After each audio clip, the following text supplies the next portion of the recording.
태왕국 다저스 메뉴 대남 썸녀. 대남 썸녀 12호로. 아, 벌써 한 해가 이렇게 빨리 저물어 가네요. 그죠? 벌써 달력이 이제 한 장 남을 정도로. 저는 뭐, 다행인지 불행인지, 아버지가 원래는 뭐, 건강이 이렇게 더 이상 악화되지는 않고, 그래도 조금, 입원했을 때보다는 좋아졌고, 그렇다고 뭐, 100% 막, 뭐, 뛰어다니시고 뭐, 이런 건 아니지만, 그래도, 그래도 그때 입원했을 때, 당시보다는 많이 좋아지셨기 때문에, 이제는 밖에 나가서 다닐 수 있을 정도?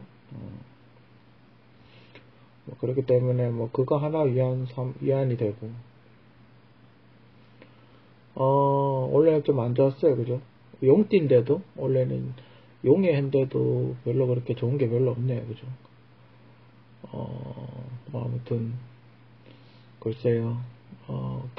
사회, 경제, 문화 전반적으로 다, 시끄러웠던 그런 한 해였던 것 같고, 뭐가 하나 발전했다기보다는, 오히려 퇴보하는, 원래 용이 원래 목 성질을 갖고 있어서, 이렇게 성장을 하는 게 정상인데, 오히려, 더 상황이 더 악화가 되는, 그 요즘 뭐 자영업자 100만 명이 뭐 폐업했다 이렇게 얘기를 하는데 그거는 문재인 정권의 그 시급 어릴 때부터 이미 그때부터 폐업했습니다. 뭐 지금에서 하는 것처럼 이야기하는데 그때부터 이미 폐업을 했습니다. 시급을 급격하게 올릴 때부터. 제가 예전에도 그런 얘기 했지 않습니까? 그 식당 일 같은 거 하면 혼자서 할 수 없는데 직원들 월급 주고 나면 남는 게 없다고. 그 편의점 들으셔보셨죠? 편의점 운영하는데 24시간 해야 되잖아요. 오전만 하면 또 상관없는데 24시간 편의점 하게 되면 야간에 아르바이트 쓰거나 하면 자기가 야간하고 주간에 아르바이트 쓰면 아르바이트생이 돈이 더 많이 가져간다고. 그래서 다운계약서 쓴다 그러지 않아요? 다운계약서 쓴다 그러지 않습니까? 근데 상황을 그렇게 만들어 놔놓고 저렇게 뻔뻔스럽게 자기들은 아무 잘못이 없는 것처럼 저렇게 청문회하고 요즘 유튜브에 그 국회 청문회라든지 대정부 질문 이런 거 하는 거 보면 웃겨요. 그죠? 코미디가 따로 없어요. 그죠? 그래서 요즘 개콘 시청률이 안 나오나? 국회 보니까 어이가 없고 뭐 웃겨서. 그죠? 그 자기들이 몰랐는 겁니까? 지금 청문회 하고 뭐 대정부 질문하고 이런 거 보면 그전에는 문재인 정권 때는 뭐 했습니까? 자기들도 그때도 국회의원이고 다수 의석을 차지하고 있었음에도 불구하고 아무것도 안 해놓고 이제 와서 그런 소리 한다는 것 자체가 되게 웃기죠. 그죠? 최근에 그 정우성 씨 뭐 사건이 있었던데 사건이라고 하긴 그렇죠. 뭐 결혼 안 하고 옛날에는 그렇게 많이 했어요. 시간 올리고 결혼. 근데 문제는 이게 어떤 결혼을 전제로 사귀다가 이제 그렇게 됐냐. 출산을 할 정도면 벌써 1년이 넘었다는 얘기인데 그죠? 아니면 소위 말해서 지뢰 밟은 거냐.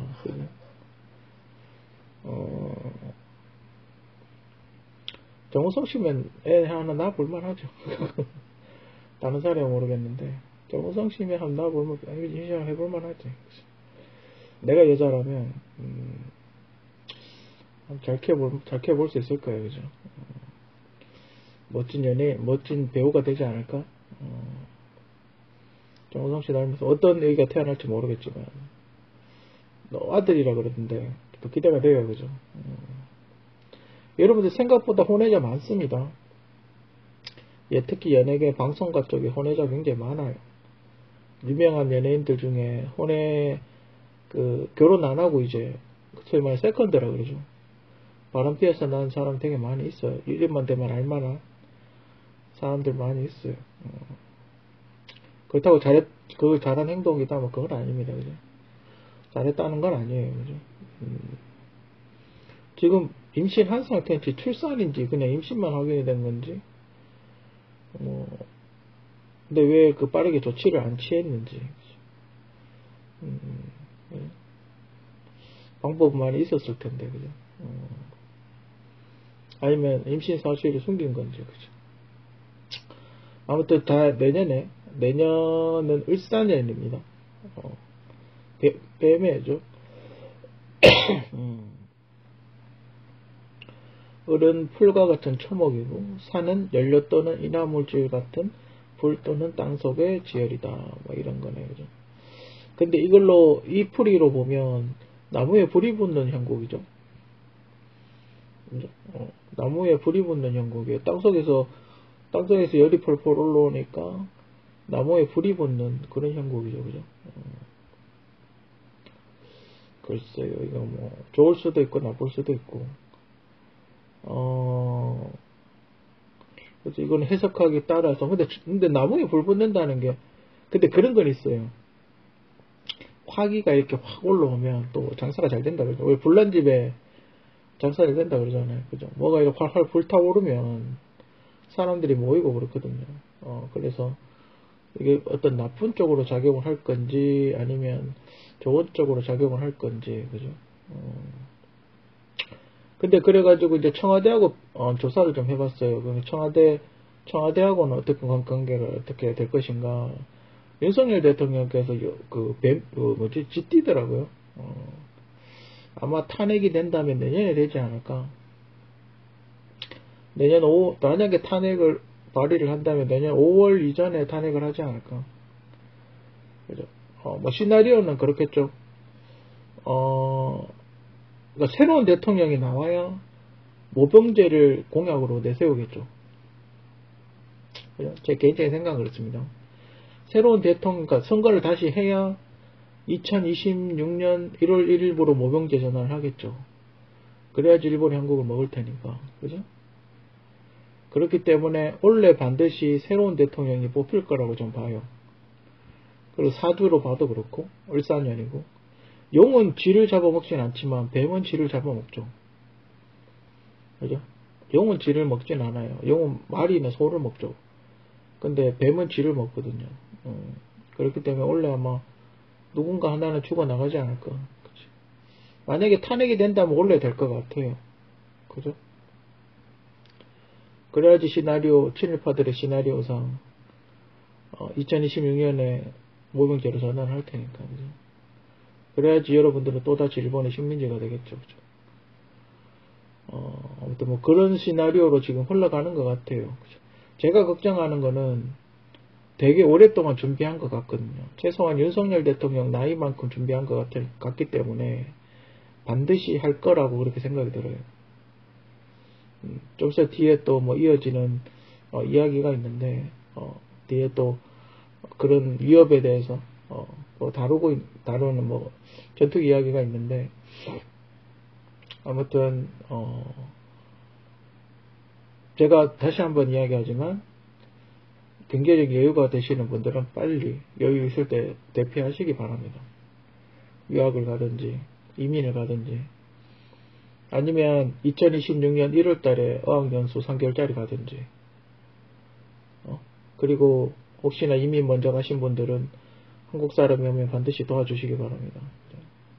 만약에 전쟁이 난다면 얼마나 길게 이 전쟁이 할지 모르겠지만 지금 미국으로 반도체 공장 같은 거 옮기고 자동차 공장, 철강 공장 다 옮긴 것도 한국을 초토화시키겠다는 어떤 그런 계획하에 진행이 되는 게 아닌가. 한국에 있는 시설들이 다 박살난다 하더라도 지금 기업들은 별다른 큰 타격이 없다 이 말이죠. 그래? 일본의 입장에서는 일단 좀 더 뒤에 자세히 다루도록 하고 어쨌든 을사년 내년에는 소폭 성장할 것이고 불을 조심해야 된다. 대체로 따뜻할 것 같다. 또 화기가 있다는 건 좋은 겁니다. 그죠? 화기가 있다는 건 좋은 거기 때문에 좀 따뜻하지 않을까. 아무튼 지금보다 더 악화되지 않기를 바랍니다. U17 여자 월드컵 북한 우승. 오늘자 뉴스였나요? 축구협회장 선거를 하고 있죠. 허정무 감독 과거 남아공 16강 갔던 허정무 감독 아저씨하고 그 뭐지? 정명규 전 축구협회장이 이제 사선에 도전을 하죠. 그래서 사선에 본번스럽게 어떻게 도전했습니까? 그러니까 요즘 축구 선수들의 성적이 좋아서 그 성적이 좋은 거하고 당신하고 무슨 상관이 있어요, 그죠? 그거랑 당신이 무슨 상관이 있어요? 여러분들 이거 생각나십니까? 청문회 기간에 국회 출석하라 그랬는데 불출석하면서 정명규 그 축구회장 현 축구회장이 여기 찾아가서 응원했던 거 생각나십니까? 북한이 우승을 했네요. 북한을 응원하고 왔나 보죠. 북한이 지금 파죽지세입니다. 지금 20세 이하의 여자 축구가, 남자 축구는 조금 힘든 거 있는데, 여자 축구는 지금 파죽지세예요. 그죠? U20은 세 번째 우승이고, U17도 이번에 세 번째 우승했답니다. 한국은, U20에 이어 한국 예선 탈락했고요. 예선도 통과 못했고, U17은 옛날에 그 여민지 선수가 일본을 이기고 그 하지 않았습니까? 우승하지 않았습니까? 옛날에 그 생각나는데 한 번 우승했을 거예요, 우리도. 그죠? 그거 한 번 생각나는데 여민지 선수가 승부차기 끝에 우승했던 거 그거 한 번 생각나는데 어쨌든 우리 저 20세 이하 17세 지금 북한 여자 축구가 또 우승을 했다는 좀 기쁜 소식을 또 두 달 연속 전해드리고, 이번에도 승부차기 끝에 4대3으로 심지어 스페인입니다. 스페인이에요. 스페인 그때 홍수 났을 때 있죠. 스페인 얼마 전에 홍수 나서 한 200명 죽었을 때 그때 우승했어요. 그때쯤 11월 초쯤에 아마 우승했을 겁니다. 하여튼 여자 축구 대단하고 스페인을 진짜 세계적인 강호들을 다 꺾고, 뭐 U17이긴 하지만 세계적인 강호들을 다 꺾고 우승했다는 것도, 그것도 세 번이나, U20도 세 번, U17도 세 번이나 우승했다는 거는 이제 대단한 것 같아요. 그죠? 여러분께 또 뭐, 비록 한국이 우승하면 더 좋겠지만, 비록 한국이 아니라도 우리 동포인 북한이 이렇게 우승 소식을 전했다는 거는 굉장히 뜻깊다고 그렇게 생각을 합니다. 유튜브 8년간의 기록. 제가 문득 이렇게 유튜브를 보면서 내가 유튜브를 얼마나 했지? 라고 보니까 8년 정도 했더군요.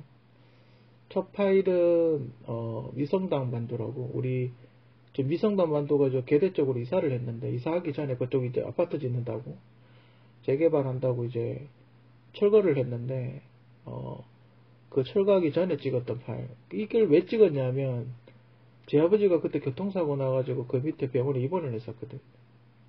입원을 해가지고 이제 그때 핸드폰을 줌되는 걸 처음 받은 거라. 처음 이렇게 그때 핸드폰을 샀죠. 주문을 해가지고. 그래서 유튜버나 그 좀 카메라 이렇게 되는 줌되는 핸드폰으로 이제 나도 유튜브를 한번 해볼까. 그때 처음 시작해서 처음 찍었던 게 이제 납작만두 거기 포장해서 사오면서 찍기 시작을 했죠. 그게 벌써 2016년 10월 16일에 처음 업로드를 했더라고요, 보니까.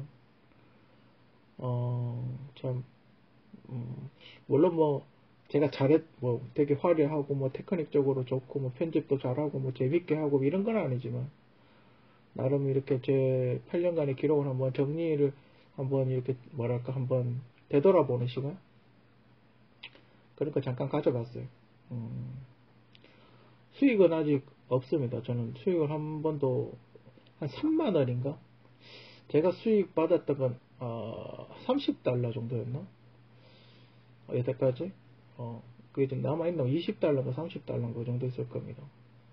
제일 기억에 남았던 거는, 1000달러 광고짜리를 일본에서 누가 봤는데, 수익이 1000달러인데, 수익이 1000달러인데 저한테 온 게 2달러인가 뭐 그렇고, 1000달러짜리 광고 봤는데 2달러? 뭐 그렇게 온 게 있었고, 저는 지금 조건이 걸리기 전에, 예전에는 조건이 없었어요.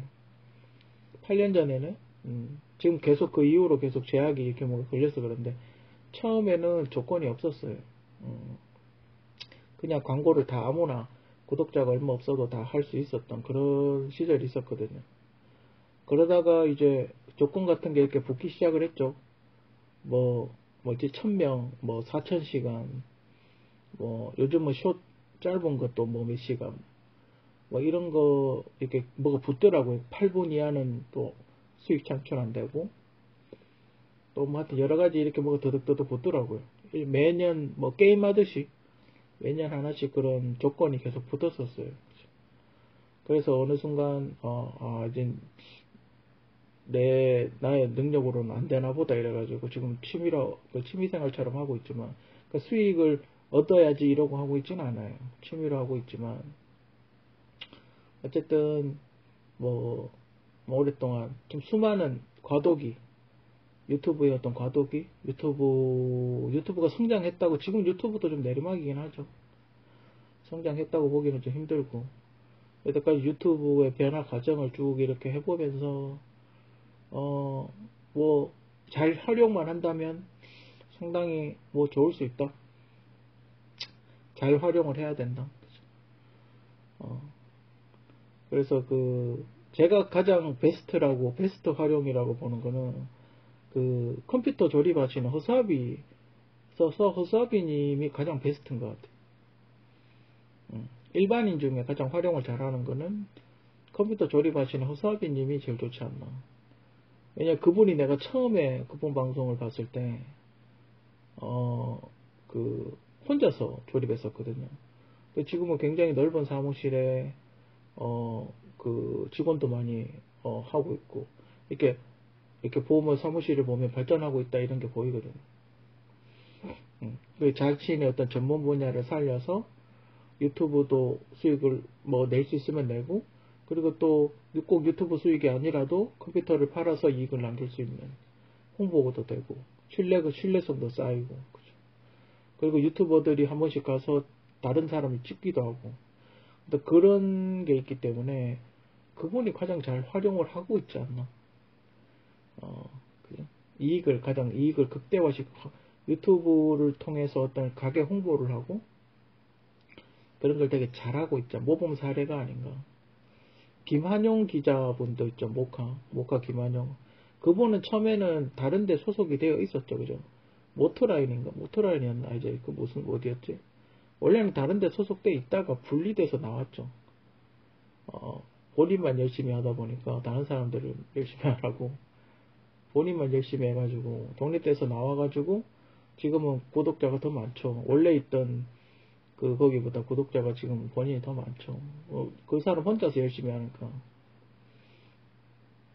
아무튼 그분은 근데 좀 아쉬운 게, 구독자는 그분이 허수아비님보다 많지만 활용을 못하죠. 만약에 김환용님이 자동차 세일즈를 했다면 돈 엄청 벌었을 텐데, 그죠? 그게 좀 아쉽죠. 그러니까 절반밖에 활용을 못하고 있죠. 물론 본인이 직업이 기자이기 때문에 이렇게 소식을 전달하는 그런 거에 포커스가 더 맞춰져 있긴 하지만, 만약에 김한용님이 그걸 했다면, 자동차 세일즈를 했다면 정말 많이 팔았을 것 같은데, 그죠? 그런 게 좀 약간 반감이죠. 그죠? 자신에게 들어오는, 물론 어느 정도 기자 취재하면 이렇게 페이가 좀 나온다고 하긴 하던데, 그래도 그거보다는, 그죠? 좀 반감되죠. 아무래도. 그런 게 좀 아쉽고. 그리고 가장 기억에 남는 거는, 대륙남씨. 대륙남씨, 코로나 때 대륙남씨가 좀 제일 기억에 남는 것 같아요. 여태까지 8년 동안 하면서, 코로나 때 대륙남씨가 제일 기억에 남는 것 같아요. 왜냐면 그때 코로나 중국의 충격적인 영상 이러면서 보여줬거든요. 워낙 요즘 이렇게 조회수 올리려고, 지금도 그렇지만, 조회수 올리려고 약간 조작 영상 같은 게 있었단 말이죠. 그래서 그런 수준의 영상인 줄 알았어요, 처음에.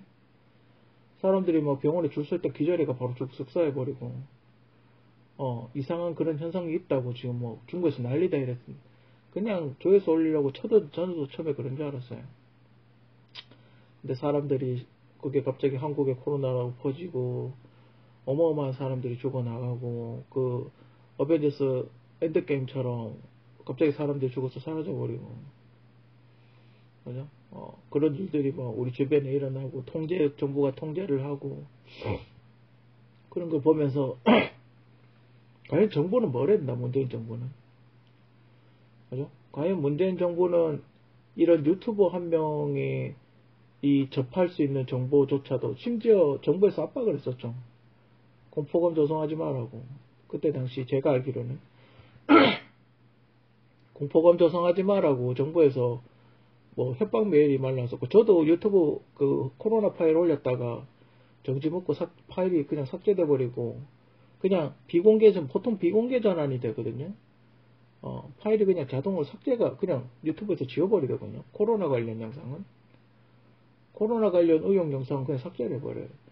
그때 당시 그게 뭐가 있었냐면, 코로나를 부정하는 투로 코로나는 없다 이런 식으로 이야기를 하면 다 삭제를 해버렸어요. 실제로 정부에서. 저도 정지도 먹었었고. 아무튼 대륙남 씨가, 그때 당시 대륙남 씨가, 그렇게 빨리 이야기를 안 해줬다면, 아마 정말 무방비 상태에서 당할 수밖에 없지 않았나. 아마 제가 알기로는 상도 받은 걸로 아는데, 대륙남 씨가 그 관련해서 상도 받은 걸로 아는데, 대륙남 씨가 제일 기억에 남는 것 같아요. 그래서 생각을 해볼 시간이 있잖아요. 그래서 그때 당시 제가 올렸던 걸 정리를 대충 해보면, 오렌지 주스 마셔라. 그러니까 산성에 약한 것 같아서 오렌지 주스 마셔라 뭐 그런 얘기 했었고, 식초 먹어라. 그치? 위산 올라오면 코로나균이 죽을 수도 있다. 뭐 그래가지고 그런 얘기 했었고, 오렌지 주스 마신다고 안 죽으니까요. 그죠? 왜냐면 그때 열에 좀 강하고, 추운데 안 죽는 거 보면 냉기에도 좀 강하고, 그럼 남은 거 하나밖에 없잖아요. 그죠? 산성밖에 없거든요.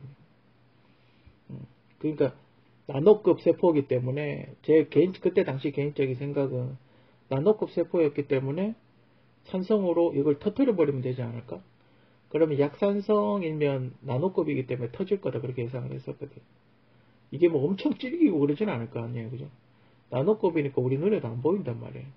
약간의 산성이면 아마 이렇게 동그랗게 돼 있는 코로나가 이렇게 동그랗게 돼 있잖아요. 그거. 이게 찢어지면 얘도 죽는 거거든요. 터져버리지 않을까 그런 생각을 했었죠. 그때 당시 처음에. 그때 백신도 없고 뭐 약도 없고 아무것도 없을 때니까. 그리고 지금 이제 제가 제 나름대로 연구를 한 거는 여러분들이 일상에서 할 수 있는 거는 천일염 먹는 거. 왜 천일염을 먹어야 되냐? 천일염 안에 리튬 성분이 들어있거든요. 여러분들 천일염을 먹게 되면 여러분들 혈액 속에 극소량의 리튬 성분이 이렇게 돌아다녀요. 돌아다니다가 만약에 몸에 코로나가 있잖아요. 그럼 그게 댐처럼 이렇게 쌓여요, 위에. 아주 그게 나노급이니까. 만약에 코로나가 여러분의 혈관을 막고 있으면 그 위에 나노 리튬이 이렇게 쌓인단 말이에요. 그럼 여러분들의 생체 전기가 1V에서 0.5V까지 흐르거든요. 여러분들이 손에 잡고 전압을 재면 센 사람은 1V에서 약한 사람은 0.5V 정도 나와요. 그러면 그 리튬의 그 생체 전기가 저장이 돼요. 그러면서 댐처럼 막고 있던 코로나를 다 이렇게 전기로 찢어버리는 거죠.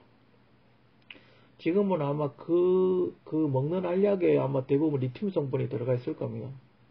여러분들이 혹시 코로나 약이라고 먹었던 알약이 있으면 그 안에 다 리튬 성분이 들어가 있을 거예요. 아무튼 지금은 뭐 코로나가 어느 정도 해결이 됐기 때문에 뭐 이젠 코로나 걸렸다고 죽을 병에 죽지도 않고 뭐 그렇기 때문에 뭐 그게 상관없습니다. 그냥 감기 정도로 약화가 됐기 때문에 그렇지만, 어쨌든 8년 동안은 좀 대륙남 씨가 제 기억이 남는 것 같아요.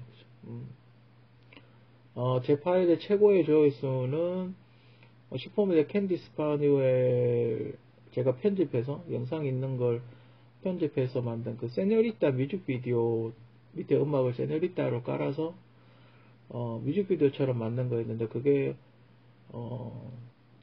2019년 10월 27일에 올렸는데 11만 정도, 12만 가까이 올라갔네요.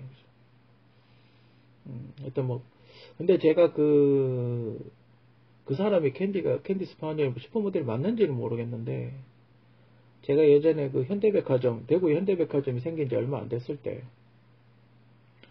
형이 이렇게 초밥 사준다고, 거기, 맛있는 거 사준다고, 같이 가자 그래가지고, 현대백화점을 갔었는데, 회전초밥을 먹었어요. 회전초밥을 먹고 이제, 빵을 사러 간다고.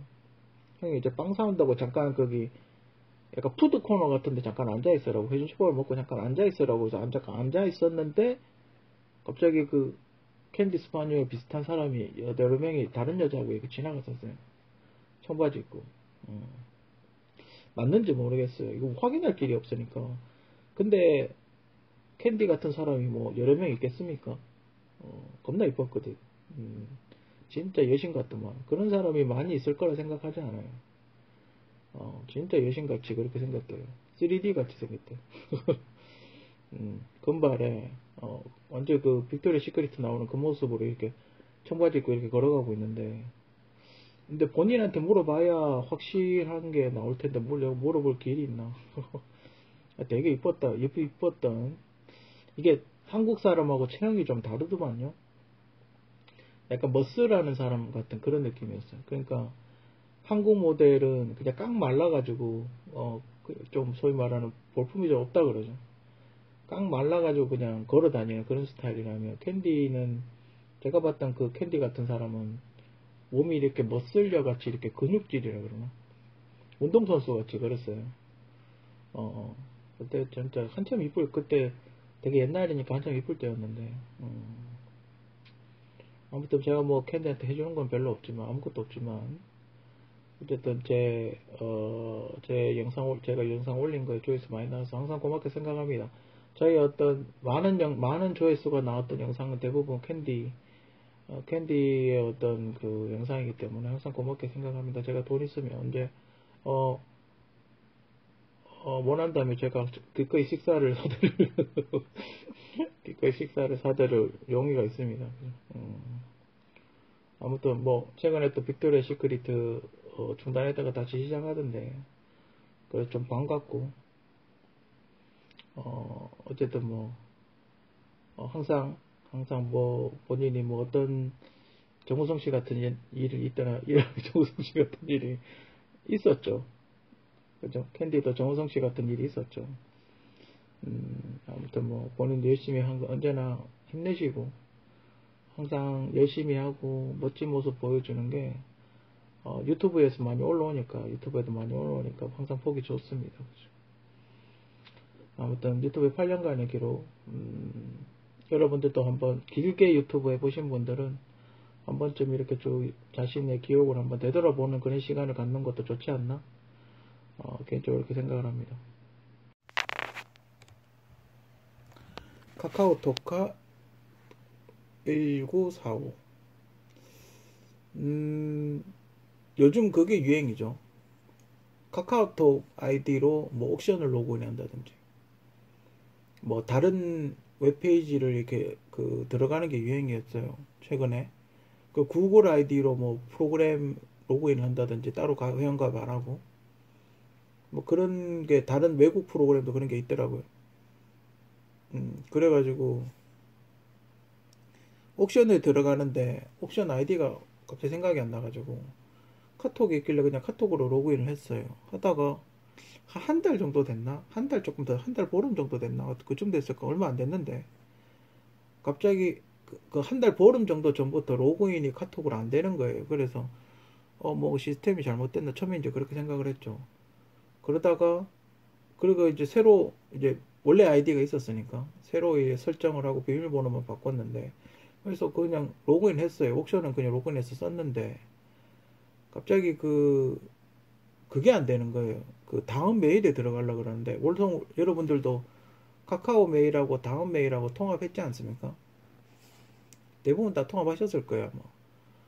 계속 이 로그인을 하는데 카톡으로 메시지가 있어 보면서 로그인이 안 되는 거예요. 업그레이드 하라고?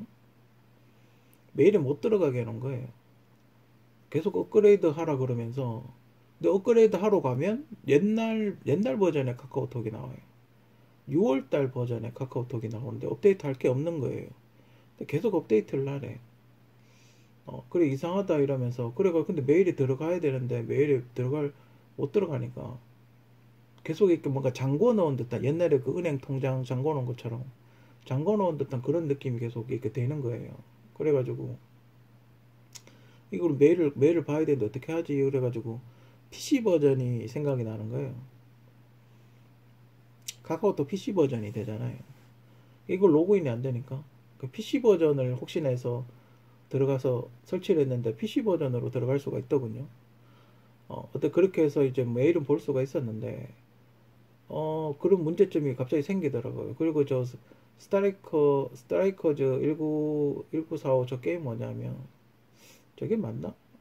하여튼 그 비행기 게임이에요. 조그만 비행기, 소형 비행기로 뭐 이렇게 하는 스마트폰 모바일 게임인데 갑자기 아이템이 싹 사라져 버렸어요.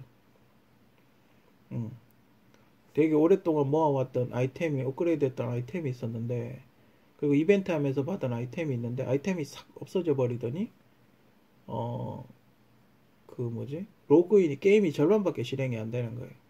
처음에는 이벤트만 안 들어가. 처음에는 이벤트 업데이트만 안 되다가, 카카오톡하고 비슷해요, 시기가 두 개.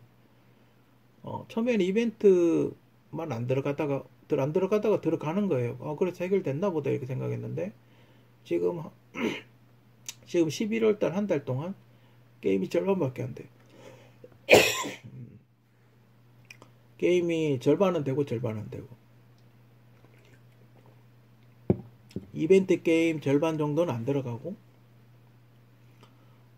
되는 거는 자동 플레이 하는 거하고, 그 미니 게임 하는 게 있어요. 기본 미니 게임, 뭐 잠수함 부수고 하는 거 있는데, 그거 되고, 그리고 그 광고 보고 뭐 받는 거 그거 되고, 그거 세 개만 돼요.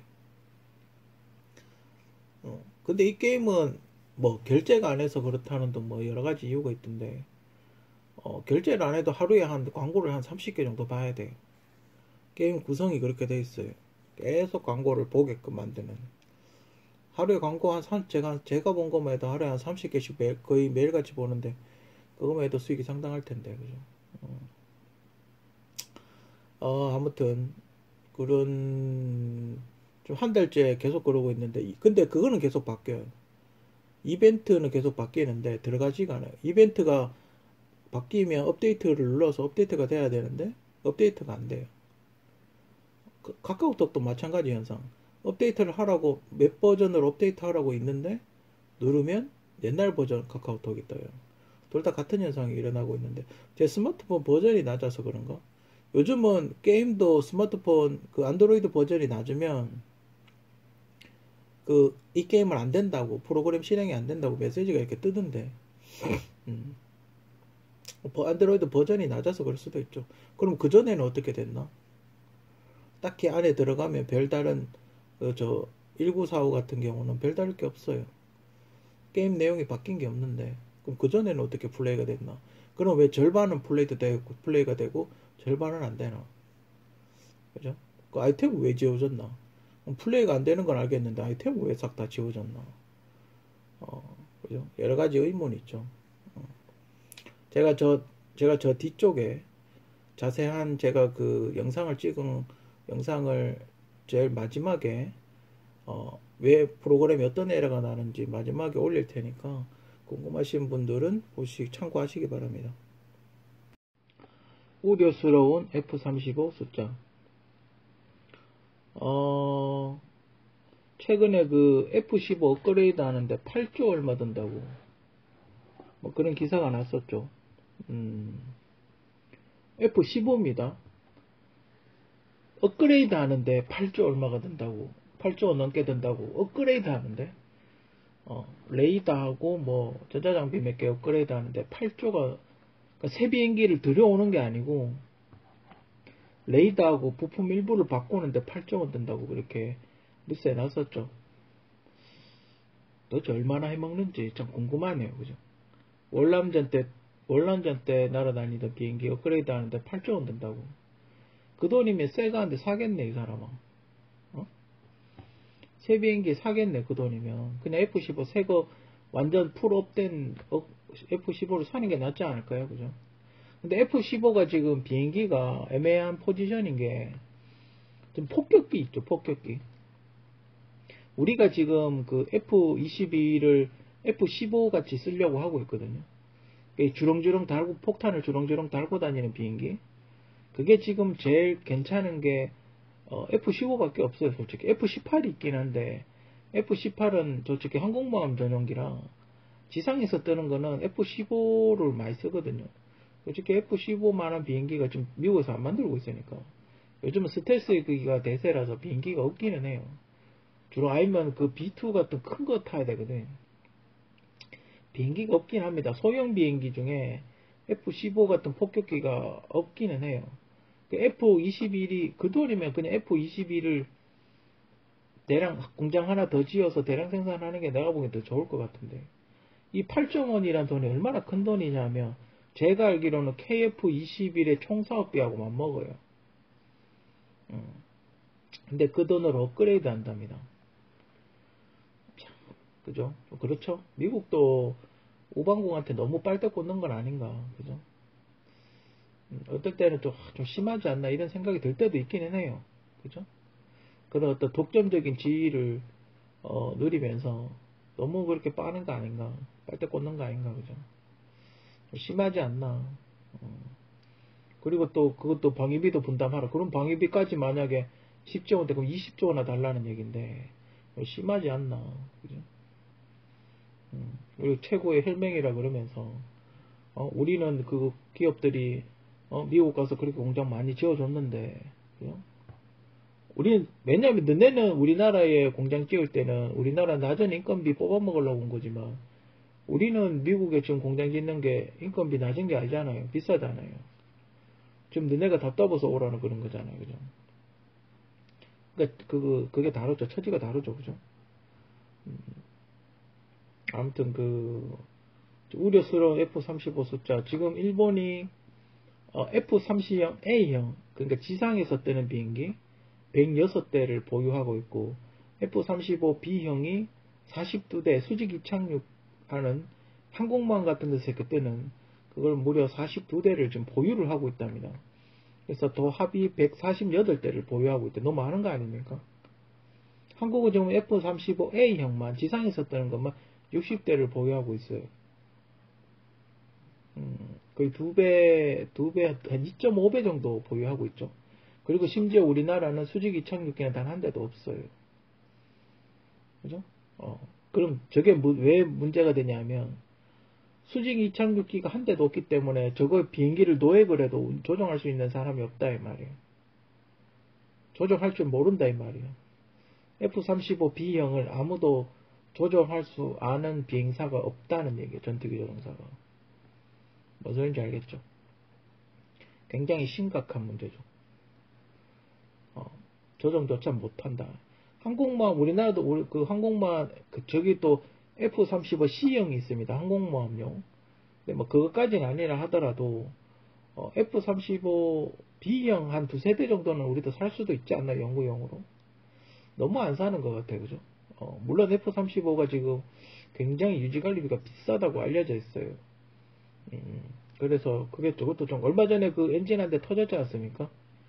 그 독수리가 엔진 쳐봐가지고 1,000억짜리 그냥 한 대 고치지도, 그 비행기 고치는 수리비가 1,400억 비행기가 1,100억 주고 샀는데 수리비가 1,400억 나온다 그러잖아요. 그죠? 동체 착륙을 했대요. 독수리가 엔진에 쳐박았는데, 동체 그냥 그 랜딩 기어가 그 발통이 안 펴져서 그냥 바닥에 지지지 끌면서 착륙을 했다는데, 한 대 날라갔죠 벌써. 우린 지금 60대, 우리 거지 많이 샀네. 60대나 많이 샀네요. 옛날에 문재인 정부에서 그랬죠. 야, F-35 사는 것보다 F-15 여러 대 사는 게 낫지 않냐, 그런 미친 소리를 했었죠 예전에. 그냥 떨어지는 거예요. 스텔스하고 비스텔스하고 붙으면 비스텔스는 그냥 작살나는 거예요. 레이더에 안 나오는데, 그죠? 그리고 또 최근에 앨런 머스크 아저씨가 또 정부에 들어가면서 그런 발언을 했죠. 전투기, 무인 전투기를 안 하고 왜 유인 전투기를 하냐. 뭐 또 그런 말이 약간 파장이 있었죠. 그죠? 아직까지는 유인이 있어야 됩니다. 그러니까 유인 조종사를 한 명을 쓰더라도 유인이 있어야 돼요. 그래서 AI하고 합체를 해서 요즘의 대세는 유인 전투기 한 대당 무인 전투기 3대가 같이 가는, 그렇게 해서 편대를 만들어서 행동하는 게 요즘의 대세예요. 아직까지는 100% 무인기에다 맡길 수 없다. 무인기는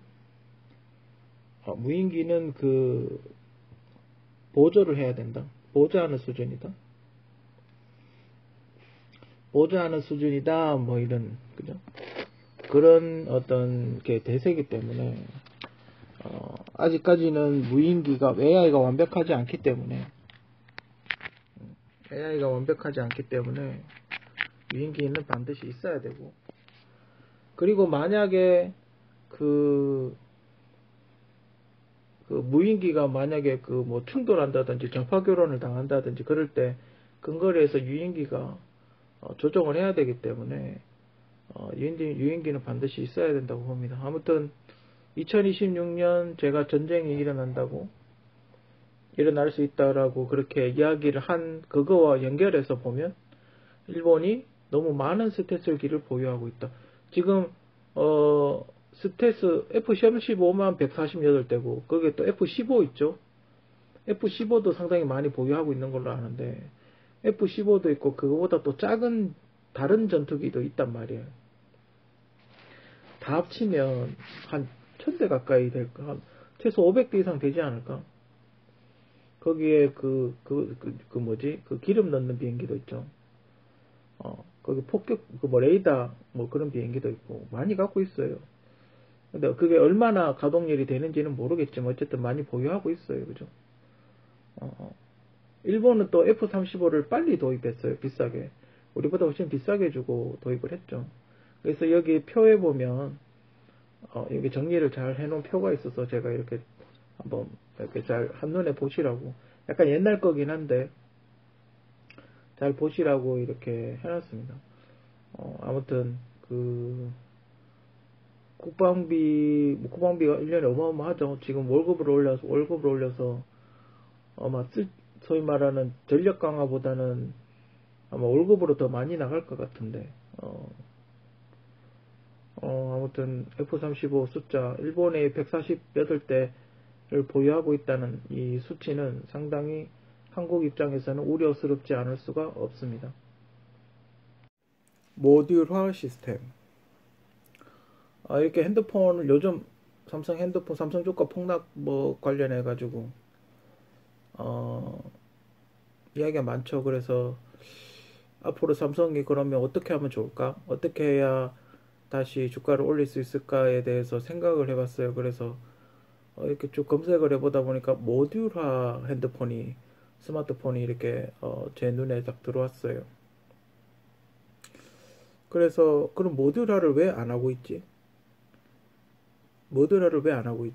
근데 여기에 있는 저기 네덜란드 사람이 디자인했다고 그러는데 저 디자인대로 한다면 저는 꽤 괜찮을 것 같기는 해요. 그래서 이렇게 생각을 해봤어요. 왜 모듈화를 하지 않았을까? 그럼 기업들은 왜 모듈화를 안 했을까? 에 대해서 또 생각을 해봤어요. 그죠? 근데 그렇습니다. 지금은 이렇게 스마트폰이 슬림화돼가는, 그러니까 얇아지는 그런 게 추세거든요. 얇아지는 게 추세인데 저기를 보시면 두껍잖아요. 두껍다고요. 그러니까 우리 옛날에 핸드폰 배터리 바꿔봤잖아요. 2개 써봤잖아요. 그죠? 그럼 핸드폰 배터리 2개 쓰면 어떻게 돼요? 바깥에다 플라스틱 달아야 되잖아요. 덮개로 씌우든 뭐를 하든 1에서 2mm 정도 두께가 더 두꺼워진다 이 말이에요. 근데 요즘 어떻게 해요? 일체형으로 만들면서 어떻게 해요? 1에서 2mm 정도를 뺄 수가 있죠.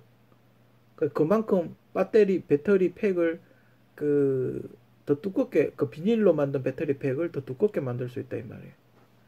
1에서 2mm 정도 얇게 만들면 조금 더 넣을 수 있다 이 말이에요. 요즘 배터리가 대세니까. 근데 모듈을 저렇게 만들면 굉장히 뚱뚱해지죠. 그죠? 그리고 여기는 여러 가지 모듈이 있긴 한데 솔직히 스마트폰 모듈은 뻔합니다. CPU 뺄 거예요. 보통 이렇게 있잖아. 우리 컴퓨터 섬에 안에 다 들어가 있듯이. 보통 CPU 있고, 그래픽카드 있고, 카메라 있고, 배터리 있고, 유심 넣는 거 있고, 이게 다잖아요. 이게 필수적인 거잖아요. 이걸 넣으면 꽉 찬다, 이 말이죠. 모듈을 더 넣을 게 없어요. 만약에 모듈을 더 넣는다 그래도 한두 개 정도? 그럼 굳이 저렇게 쪼가리 낼 필요가 있나? 레고처럼. 제조사 입장에서는 굳이 저럴 필요가 없는 거죠.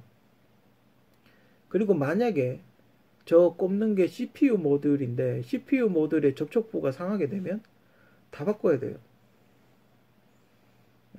그죠? 그리고 만약에 저 모듈 폰을 화장실 변기에 떨어뜨렸다고 생각을 해봅시다. 저 중에 모듈 한 개가 화장실 그 하수구로 빠졌다고 생각을 해봐요. 다 바꿔야 되는 거예요. 새로 사든지 다 바꿔야 되는 거예요. 만약 그 중에 하나가 비싼 모듈이었다. 그러면 또 엄청나게 돈을 주고 다시 구입을 해야 되는 그런 안타까운 상황이 벌어질 수가 있죠. 근데 지금 핸드폰은 어때요? 일종의 모듈화를, 그러니까 껍데기를 떼내면 모듈화를 하고 있어요. 안의 형태는. 안의 형태는 부품 만들어서 나사로 연결하는 그런 형태를 하고 있어요. 일종의 모듈화를 하고 있지만 어떡해요? 바깥으로 빠지지 않고 물이 들어 방수작용을 하게끔 뚜껑을 케이스를 이렇게 덮어놨죠. 지금 스마트폰은 모듈화를 안 하고 있는 게 아니에요. 모듈화를 하고 있어요. 다만 바깥으로 노출이 되지 않게 만든 거죠. 그죠?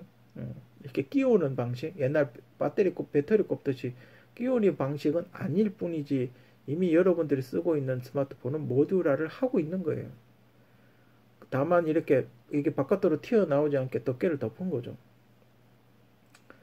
이미 대부분의 그 스마트폰이나 스마트 기기, 미니 PC 이런 건 대부분 모듈화 상태로 넘어갔다고 보고, 그리고 여러분들 PC에 보면 M.2라고 있죠. 최근에 하드디스크처럼 쓰는 그 반도체 SSD 같이 생긴 거 M.2라고 있죠. 램처럼 생긴 것.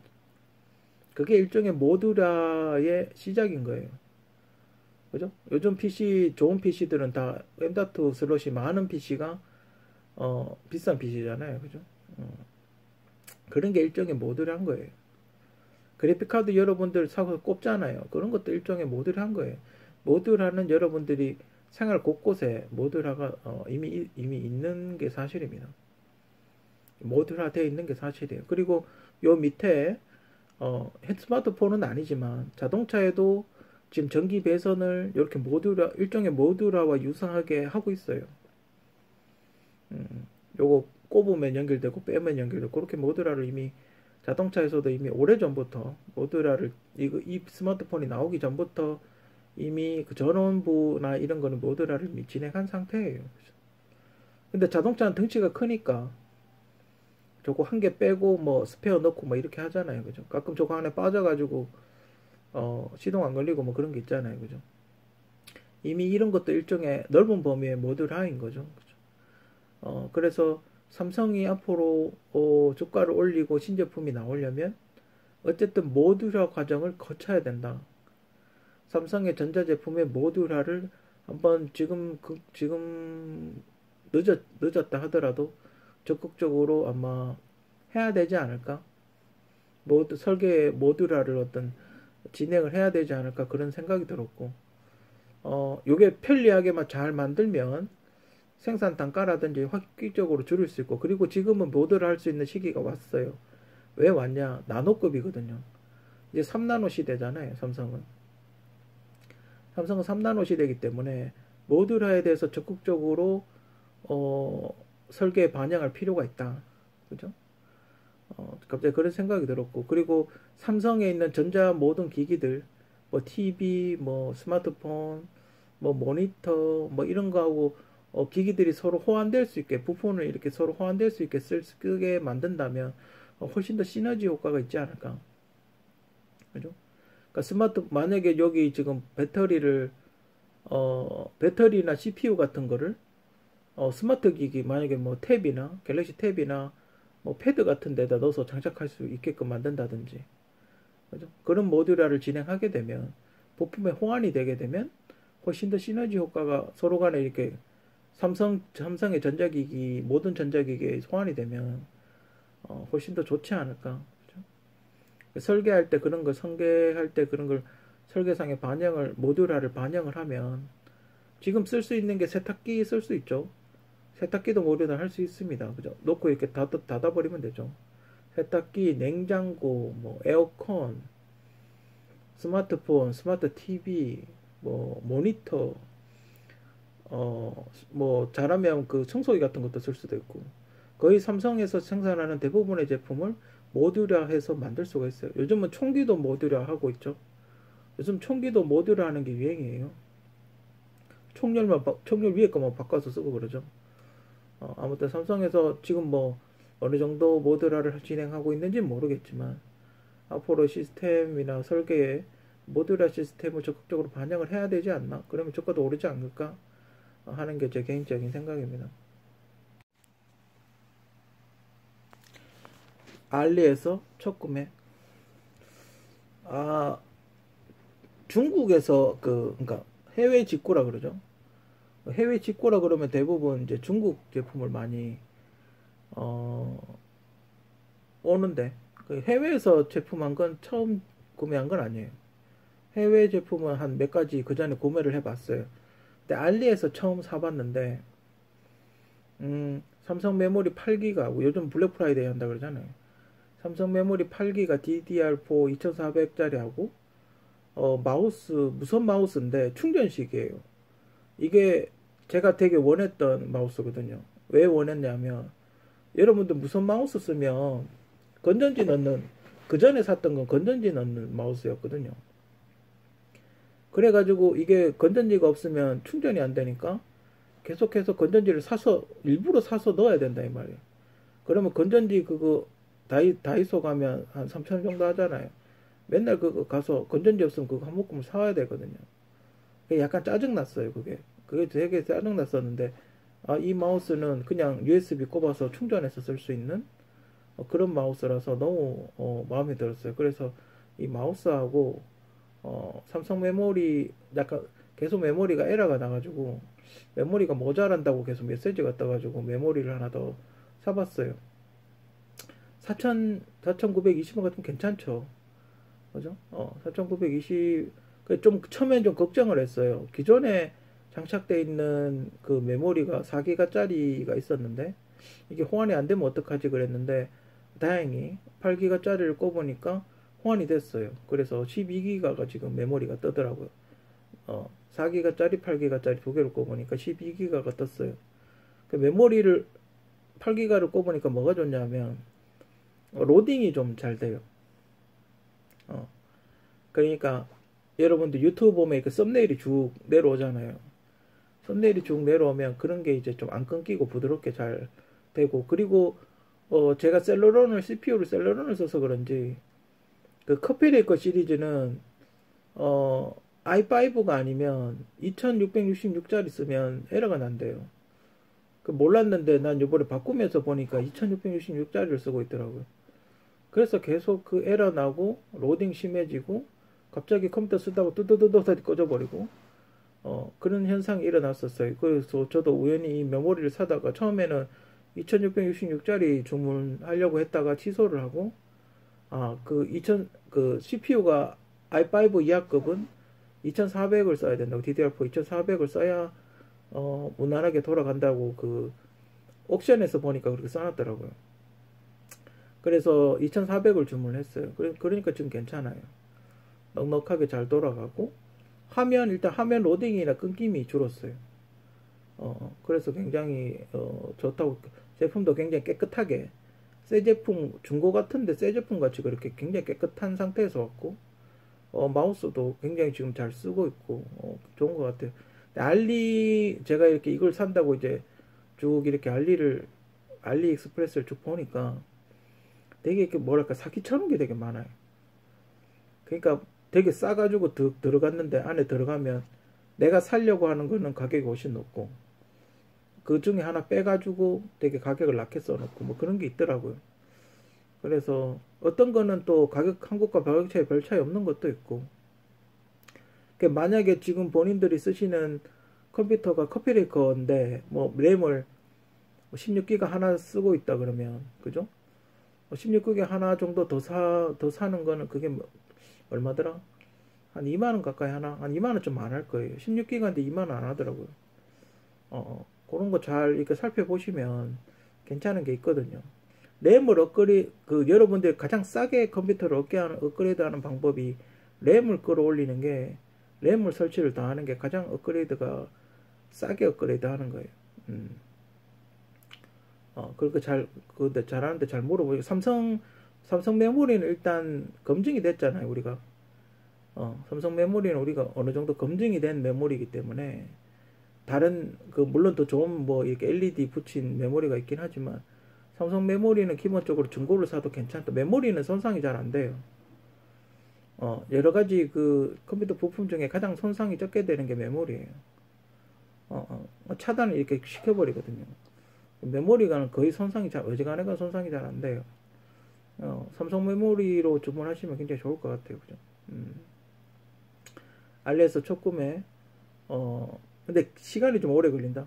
한 11일 정도, 보통 2주 정도 걸린다고, 알려져 있어요. 시간이 좀 오래 걸리니까 미리 여유가 있을 때 미리, 지금 당장 급한 거 말고, 좀 여유가 있을 때 미리 주문하시면 굉장히 저렴하게 구입을 할 수 있으니까, 합리적인 소비, 그죠? 합리적인 소비 하시면, 여러분들 얇은 주머니가 조금 더 두둑해지지 않을까 하는 게 제 개인적인 생각입니다. 금투세 시의 1인 시위. 가덕도에서 1인 시위 중인 금융투자 소득세 시. 정부가 부정부패 3단계 투자주의라서 해외에서 투자를 안 하는데 저에게 누명을 씌우고 폐지를 했네요. 이러면서. 여야가 합의를 했다 그러죠. 금투세를 폐시를 하는 거를. 금융투자 소비 소득세가 뭘까요? 그죠? 증권 사고 팔 때 내는 세금 20%입니다. 그걸 왜 폐지했는지 모르겠네. 투자가 안 들어온다고, 그것 때문에 이제 투자가 안 들어온다고 폐지를 했다는데, 웃기는 소리죠. 그죠? 솔직히 우리나라에 지금 주식 투자하는 사람이 1,400만이 있다는데, 글쎄, 그럴 수도 있겠죠. 근데 대부분 차명계좌일걸요. 지금 먹고 살기도 힘든데 주식 갖고 있는 사람이, 서울의 인구 절반이 주식 하나 보죠. 그죠? 서울 시민들은 다 주식 하나 보네. 그죠? 서울, 경기, 인근, 그죠? 그쪽 사람들은 다 주식 하시나 보네. 그죠? 아무튼 적은 인구는 아닙니다. 1,400만 명이면 적은 인구는 아니지만, 글쎄, 그럼 다 할 거면 다른 데도 소득세를, 은행 이자 소득세라든지 그런 것도 감면해주지 왜 주식만 했는지. 자기들이 주식하려고, 주식해서 이득을 많이 얻으려고 그런 게 아닌지. 근데 정부가 진단을 잘못한 거죠. 지금 한국에 주식 자금 유입 안 되는 이유는 부정부패가 심해서 그래요. 그죠? 유엔이 그 사람들이 유엔 말을 믿겠어요? 한국 정부 말을 믿겠어요? 유엔이 한국은 부정부패 심하다고 투자 주의하라고 그렇게 이야기하고 있다잖아요. 그래서 투자를 안 하는 건데 금투세하고 뭔 상관이에요. 그죠? 부정부패가 심해서 내 돈 떼일 것 같아서 투자 안 하는 건데, 그게 금융투자 소득세 20%하고 뭔 상관이에요. 그죠? 하나하나 다 마찬가지죠. 그죠? 그리고 자기들이 잘못했다는 소리는 끝끝내 안 해요. 그죠? 자기들이 부정부패 심하다는 얘기는 끝끝내 안 해요. 그죠? 그죠? 자기들은 범인이 아니다. 네가 범인이다. 다른 놈이 범인이다. 이런 건가? 나는 무죄다. 얘가 자가 범인이다. 이런 거예요. 자기들이 부정부패가 심해서 투자를 안 한다는 거 끝까지 인정도 안 하고, 증거가 이렇게 확실한데도. 그죠? 특히 윤석열 정부 들어와서 굉장히 부정부패가 심해지면서 돈이 샥 빠져나가기 시작을 했죠. 그죠? 물론 지금 여러 가지 연준에 이자가 높고 이래가 여러 복합적인 요인이 좀 어느 정도는 있겠지만, 하여튼 어쨌든 대한민국의 부정부패가 심해서 외국인들이 철수하는 거예요. 진단을 똑바로 했어요. 똑바로 해야 처방을 하겠죠. 그죠? 아레나 화보 왜 삭제했나? 며칠 전에 그런 소문이 돌았어요. 지금 여기 보이시는 이 멋진 사진이 있죠. 이 사람은 이제 기상캐스터 박시준 씨라고, 이게 2004년인가 5년 때쯤에 찍은 사진이거든요. 그때 이제 기상캐스터 3명이 아레나 화보를 찍었었는데 MBC 박신영 씨하고 YTN 한 명하고 MBC 박신영 씨하고 KBS 박시준 씨하고 세 명이서 그 아레나라는 이 화보를 찍었는데 내가 이걸 네이트에서 예전에 지금 여러분들이 보고 있는 이 사진은 네이트에서 제가 예전에 검색해서 갖고 있던 사진이에요. 그래서 근데 그래도 우연히 그런 이상한 소문이 있어가지고 누가 이거를 자기가 젊었을 때 여러분들이 다 알만한 사람인데 자기가 젊었을 때 지금 프로필 사진이라고 누가 그런 소리 하고 다녔나 봐요. 그래가지고 그 소문을 듣고 제가 인터넷을 검색해서 여기저기 찾아봤거든요. 여기저기 찾아봤는데 이 사진이 다 삭제돼 있는 거예요. 이 사진이 다 삭제돼 있고 내가 이걸 네이트에서 검색해서 내 하드에 갖고 있었던 사진인데 하드에 찾아보니까 있더라고. 다행히도 제가 백업해 놓은 게 있어가지고 지금 이렇게 다시 한번 이 사진은 기상캐스터 박시준 씨 사진이라는 걸 다시 한번 확인시키기 위해서 이 사진 아레나 잡지에 나왔던 박시준 씨 화보라는 거 옆에 조그만 사진으로 제가 올려놨죠. 최근 사진인지는 모르겠는데 많이 늙었네요, 그죠? 많이 늙었습니다, 그죠? 요즘 뭐 하고 지내시는지. 아무튼 이 사진을 왜 삭제를 했을까 궁금하네요, 그죠? 그래서 박시준 씨 사진이 옛날에 DC 인사이드 이런 데 되게 많았거든요. 사진이 한 장도 없어. 예전에 박시준 씨 그 방송 캡처하고 이래가지고 애들이 이렇게 쭉 올려놓은 거 그 헐떡시즌하고 다 올려놨거든요. 올려놨는데 박시준 씨 검색하니까 한 장도 안 나오네요. 옛날에 그 서울역에서 칼부림한다고 검찰에서 압수수색 한 적이 있었거든요. 설마 그때 지은 건 아니겠죠? 그죠? 아무튼 내가 왜 이 박시준 씨한테 왜 이렇게 관심을 많이 가지냐면 제가 그 궁합 보는 프로그램이 있었어요. 그러니까 제가 사주를 잠깐 공부를 했었는데 궁합 보는 컴퓨터 프로그램이 있었는데 저하고 이렇게 천생연분이라고 이렇게 나오더군요. 그 천을기인 천을기인인가 뭐 그렇게 나오더군요. 그래서 혹시 나의 귀인인가 싶어가지고 관심을 되게 많이 사주상으로 봤을 때 관심을 되게 많이 가졌었는데 지금 이제 세월이 그게 벌써 2005년도 4, 5년 5년도쯤이니까 지금 한 그 20년 정도 지났거든요. 근데 아닌 것 같아요. 별다른 뭐 변화가 없는 걸로 봤을 때는 아닌 걸로 별로 뭐 그러니까 사주는 극복할 수 있습니다. 그죠? 사주는 제가 보기에는 극복할 수 있어요. 무조건 뭐 사주 궁합 좋다고 무조건 잘 되는 거 아니고 궁합 나쁘다고 무조건 잘 되는 거 저는 얼마든지 노력하면 사주나 이런 거 극복할 수 있다고 그렇게 생각을 합니다. 그 부부 사이도 그래요. 궁합 봤는데 좀 안 좋게 나와도 서로 열심히 노력하면 서로 이렇게 잘 될 수 있다고 그렇게 생각을 해요. 아무리 최고의 그 궁합인데 저랑 최고의 궁합인 사람이에요. 근데 뭐 아무 일도 없잖아요. 그죠? 아무튼 뭐 그랬습니다. 궁합은 너무 맹신하지 마시고 그 궁합을 언제든지 극복할 수 있다. 궁합이 좀 안 좋아도 극복할 수 있다. 그죠? 궁합을 참고만 하시고 너무 맹신하지 마세요.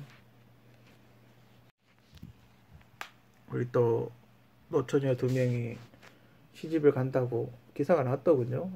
같이 MBC 아나운서로 두 분 다 재직 중인 이재은 아나운서, 박연경 아나운서가 결혼을 한다고 기사가 났더군요. 근데 왜 이재은 아나운서는 왜 결혼식을 예배만 한다는 건지 무슨 의미인지 그게 왜 결혼식을 안 하죠? 둘 다 뭐 MBC 간판 아나운서 아니겠습니까? 이재현 아나운서 뭐 9시도 막 오래 했고 전 이재현 아나운서가 9시 못할 거라고 생각했거든요. 스포츠로 빠지면 보통 9시를 잘 안 시켜요. 9시를 잘 안 시키기 때문에 못할 줄 알았는데 어쨌든 했네요. 9시도 되게 꽤 오래 했고 이제 시집도 가고 좋은 분 만나 시집 간다 하니까 아마 기독교 다니시는 크리스찬이겠죠, 그죠? 아무튼 잘 사시고 우리 또 아름다운 신부를 맞이하는 그 행운의 신랑은 누구신지 참 궁금하고 신랑이 누군지 안 나와 있네요. 박연경 아나운서 뭐 한의사 뭐 이렇게 떠 있던데. 아무튼 우리 아리따운 두 분 시집 가셔서 잘 행복하게 잘 사시기 바랍니다.